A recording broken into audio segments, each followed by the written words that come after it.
yang bersangkutan dengan itu. Nah, dan di sini kita punya topik menarik yakni quarter life crisis. Apa sih quarter life crisis itu?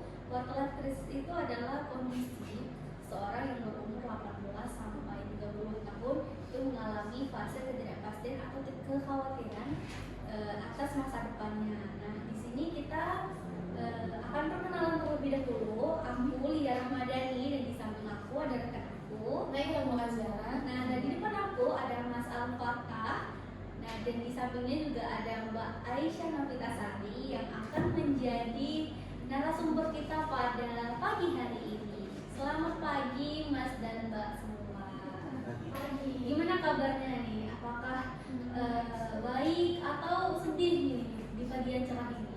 Cukup baik ya kabarnya untuk pagi ini. Alhamdulillah.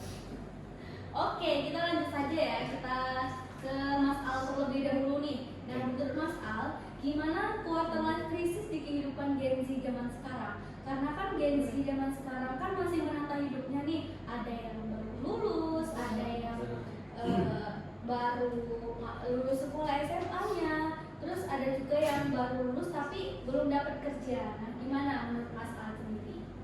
Ya, jadi pada dasarnya quarter life crisis itu kan adalah suatu keadaan di mana seorang mahasiswa atau remaja itu mengalami yang bisa disebut krisis identitas, dan gejalanya itu seperti kekhawatiran akan masa depannya kelak, atau ya insecure akan suatu pencapaian yang didapat oleh Nah, tadi kan udah dijelaskan nih menurut Mas Al bagaimana tentang quarter life crisis tersebut. Sekarang kita lihat sih dari pendapat Mbak Aisyah sendiri itu bagaimana tentang quarter life crisis tersebut. Oke, kalau dari saya pribadi, betul tadi yang disebutkan Mas Al ya, quarter life crisis itu keadaan biasanya ini lebih dialami oleh remaja yang ingin menginjak dewasa gitu ya, karena mereka kan akan menggapai target-target mereka di kehidupan. Jadi otomatis di situasi itu mereka akan mengalami beban yang mungkin lumayan berat karena psikis mereka yang terus-terusan mendapat tekanan gitu. Nah, tadi kan udah dijelaskan nih tentang pengertian atau pendapat dari masing-masing. Nah, sekarang apa sih penyebab dari terjadinya quarter life crisis tersebut? Mungkin bisa dimulai dari Mbak Aisyah. Oke, kalau penyebab sendiri tadi yang pertama yang pasti karena tekanan dari diri sendiri ya. Terus juga kontrol emosi itu sangat berpengaruh juga. Terus juga mungkin sebagian dari mereka itu belum memiliki ruang lingkup yang positif seperti itu. Jadi tidak bisa menyalurkan emosi mereka secara baik. Jadi banyakkan dipendam sendiri seperti itu. Kalau menurut Mas Ahmad sendiri? Dan mahasiswa itu rata-rata kan kebanyakannya seorang perantau ya. Jadi ya jauh dari sosok keluarga, apalagi sosok ibu. Jadi mereka lebih menyendiri dan tidak memiliki tempat curhat yang pas. Itu salah satu.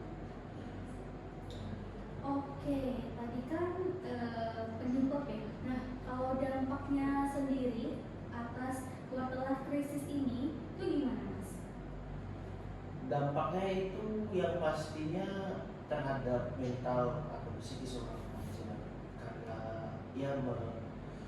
dihadapi oleh tekanan-tekanan yang begitu pasif seperti itu.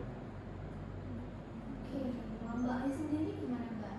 Ya, jadi lebih banyak ke mental di masing-masing seperti itu ya dampaknya, karena kan itu mereka itu cenderung untuk menyendiri seperti itu. Jadi akan ya stuck di keadaan yang seperti itu.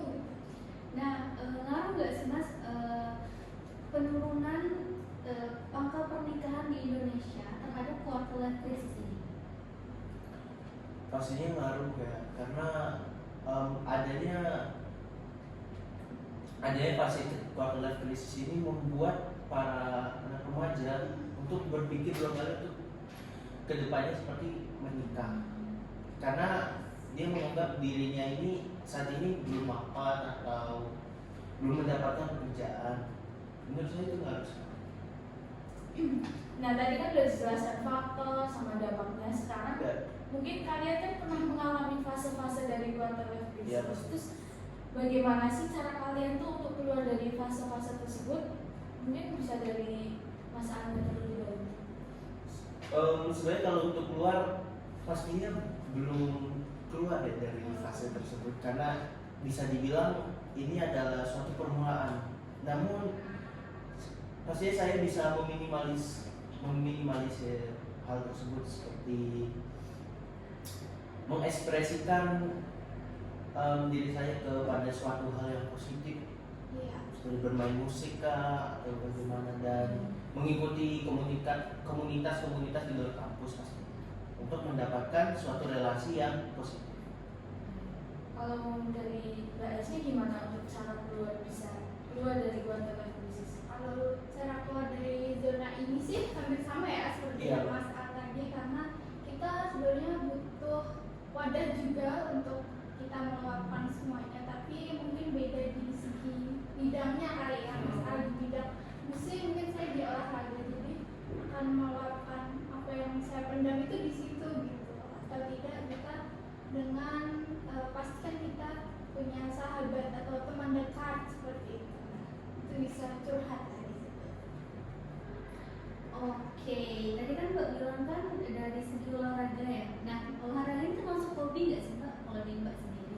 Iya, kebetulan termasuk hobi dan saya emang suka gitu ya. Jadi ya udah nyambung aja gitu. Iya, apa aja nih Mbak olahraga yang Mbak sukai? Kalau dari olahraga sendiri banyak ya yang saya sukai, dari basket, badminton, dan mungkin saya lebih menekuni di klub itu yang bela diri. Jadi lebih bisa meluapkan emosi di situ. Oh, jadi kayak kalau mau teriak bisa di situ. Iya, betul. Oh, bisa. Kalau Dengan tenaganya ya. kalau dendam ya tinggal pukul-pukul aja Mbak ya. Tapi jangan asal mukul. Iya sih. Oke, kita langsung saja ya ke kesimpulannya. Kesimpulan ini akan dijelaskan oleh Mbak Rada. Nah, dalam diskusi kita di terkait quarter life crisis, nah kita kan sudah menyelidiki nih dari Mbak Ais dan Mas Arya yang dimana itu quarter life crisis itu yang dialami oleh banyak individu pada usia 18 hingga 30 tahun. Nah, tema yang kita ambil ini sangat melibatkan tentang perasaan kebingungan dan ketidakpastian oleh masa depan yang kayak bukan kekecewaan, kayak kekhawatiran di untuk masa depan. Berdasarkan apa yang telah disampaikan tadi oleh narasumber kita, quarter life crisis itu seringkali disebabkan oleh tekanan sosial dalam agar kita tuh bisa secepat mungkin lah mencapai apa yang kita inginkan. Terus kurangnya dukungan dari lingkungan sekitar, terus perubahan drastis di bidang teknologi juga berpengaruh.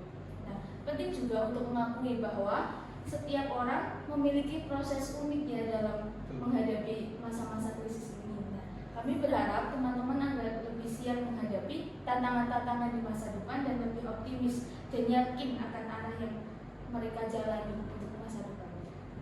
Oke, itu saja acara kita pada pagi hari ini. Dan kita pilih topik ini bukan karena apa-apa ya teman-teman ya, tapi karena kita ngerti kalau Umusi itu adalah umur Gen Z ya. Nah, kita juga Gen Z.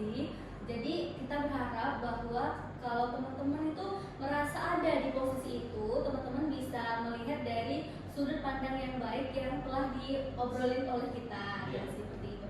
Oke, sekian dulu dari kami. See you di konten-konten selanjutnya. Kami akhiri dengan Assalamualaikum warahmatullahi wabarakatuh.